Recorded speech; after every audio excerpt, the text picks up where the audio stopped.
ഉസ്താദേ, എന്താ നെഹാനെ? ഞാൻ ഉമ്മാടുത്ത് വഴിക്കട്ടെ, അള്ളാഹുവിന്റെ അടുത്ത് പൊരുത്തം ചോദിച്ചു, അള്ളാഹുവിനെ പൊരുത്തപ്പെട്ടേ. നെഹാനെ, അള്ളാഹു തആല ഈ ഭൂമിയിൽ തന്ന ഏറ്റവും വലിയ സമ്മാനമാണ് നമ്മുടെ ഉമ്മയും നമ്മുടെ ഉപ്പയും. ചില മക്കൾ അവരെ അറിവില്ലായ്മ കൊണ്ട് ദ്രോഹിക്കുന്നു, ചീത്ത വിളിക്കുന്നു, ചിലപ്പോൾ തല്ലുക പോലും ചെയ്യും. വൻപാപത്തിൽപ്പെട്ട കുറ്റാണ്. എന്നിട്ട് പോയി നിസ്കരിക്കും, നോമ്പെടുക്കും, ഹജ്ജ് ചെയ്യും, ഹജറുൽ അസ്വദിനെ മുത്തും, പാവങ്ങളെ ധാരാളം സഹായിക്കും. ഇതുകൊണ്ട് ഒരു കാര്യമില്ല.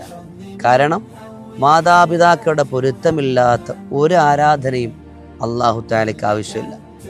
എൻ്റെ പൊന്നുമോൻ ഇപ്പോൾ ആദ്യം പോയി ഉമ്മാടുത്തില്ലാണ്. എന്നിട്ട് ഉമ്മാനോട്, ഉമ്മ ഞാൻ അറിയാതെ പറഞ്ഞു പോയതാ, ഉമ്മ എനിക്ക് പൊരുത്തപ്പെട്ട് തരണം എന്ന് പൊരുത്തം ചോദിക്കും. എന്നിട്ട് അള്ളാഹുവിനോട് എന്ത് ചെയ്യണം?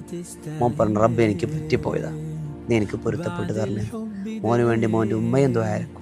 അപ്പോൾ അള്ളാഹു തആല